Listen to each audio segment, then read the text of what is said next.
Today, we're going to check out the Canon R5 with the RF 100-400 and some 4K 120p video. Let's go. What's up everybody, Phil with Photo Gear Fun here today. I wanted to show you some video from the Canon EOS R5 and the Canon 100-400 RF lens. It's a fairly inexpensive lens. Here's the video of the Hummingbird. We'll look at the focus, the video quality, and just overall the pleasingness of the image, if there is such a word.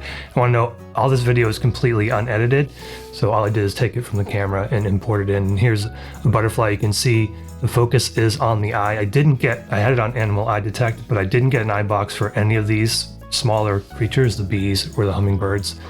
But you can see that in this particular case, it does a really good job of tracking. And this is 120 frames a second, so any sort of out of focus errors that you see will be exaggerated because we're showing it 120 frames per second. And we'll see some places where it struggled with focus.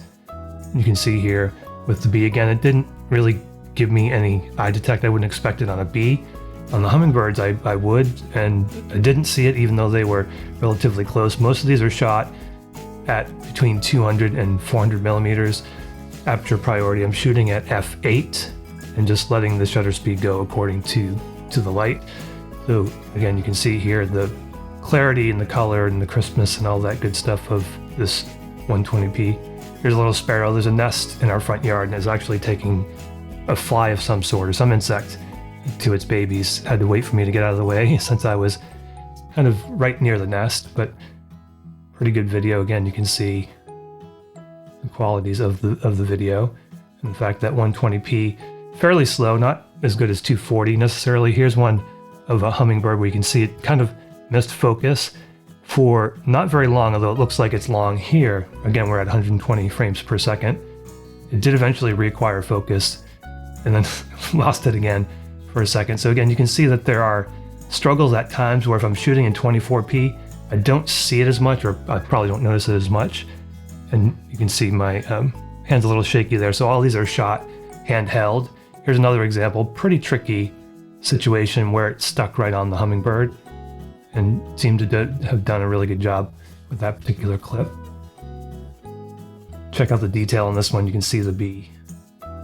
Again, I think for slow motion video, 4K 120p, this is to me pretty impressive in all aspects of the video. The autofocus did a really good job sticking here on the bee.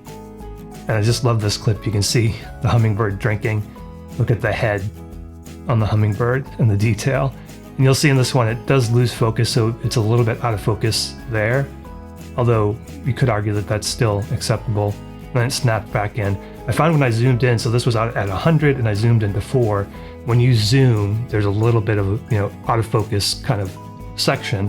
I guess you'd kind of expect that with this lens. It's not a very expensive lens. It's not parfocal by any means, but just love seeing this hummingbird drink. And there again, it lost focus and it didn't really come back at this point, but I was pretty much done with the clip. Here's just another male hummingbird. I just wanted to show you some of those videos that I shot. My overall experience with it is really positive. You do see some struggles with AF, but I am shooting small subjects. If you're shooting larger birds or things like that, it does a really good job.